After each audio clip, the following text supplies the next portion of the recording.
I think if you have a trading mindset, just to stay clear over the next month to 2 months.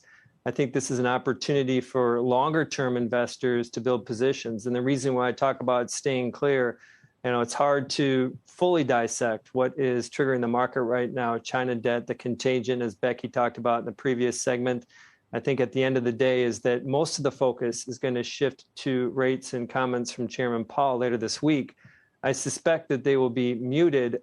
Despite that, I think that the bond markets will probably ignore what the chairman is going to say and probably inch those higher. I am not a macro. I'm a tech. I go from the bottom up. And so I think when you put all of this together, if there's a perception that rates are going higher, I think that that can have a more negative impact on tech stocks. That's obvious because many of these tech names have higher multiples. They have less earnings, and so they're more sensitive to the rates. And so to kind of clearly answer your question is that I think near term, there's no urgency. I think build positions and ultimately anchor back.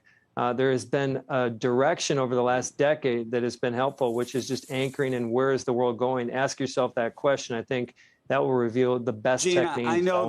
I know the question I'm about to ask is effectively just going to betray the very idea of market timing, which unto itself is a terrible one, except that most people think that they should be trying to, even though they know they're not supposed to. If you think the next 2 months are going to be, are you suggesting the next 2 months are sideways? Are they down? I ask because there are people who are going to say, well, should I be investing today? If I think it's going to be worse later, maybe I should wait. It's never a great strategy, but I know people out there are trying to understand what they want to understand. Exactly. And I think that, as you said, it's difficult to time the market. I think the most judicious approach is to just time this out yourself, do some dollar cost averaging. My general thought is that it's difficult to predict the market. I think it's going to be flattish to down is to answer your question over the next couple of months. I think that it's just today is a bounce back, but I think there's some more systemic things that need to be processed by the market.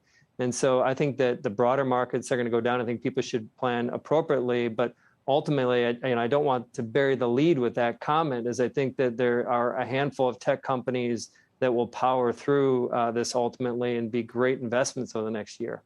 If I could ask you for 3 names that you think would be the winners if we were to sit together a year from now today. I think first, Apple. It has powerful earnings, massive addressable markets. When you look at what's going on in the metaverse, AR, what they're going to do in health and wellness, auto. And I know it's well traveled, but I think that this should be a $200 stock in the next year plus. There's also the fact, think about this, Apple users touch their products, could be 1,000+ times a day.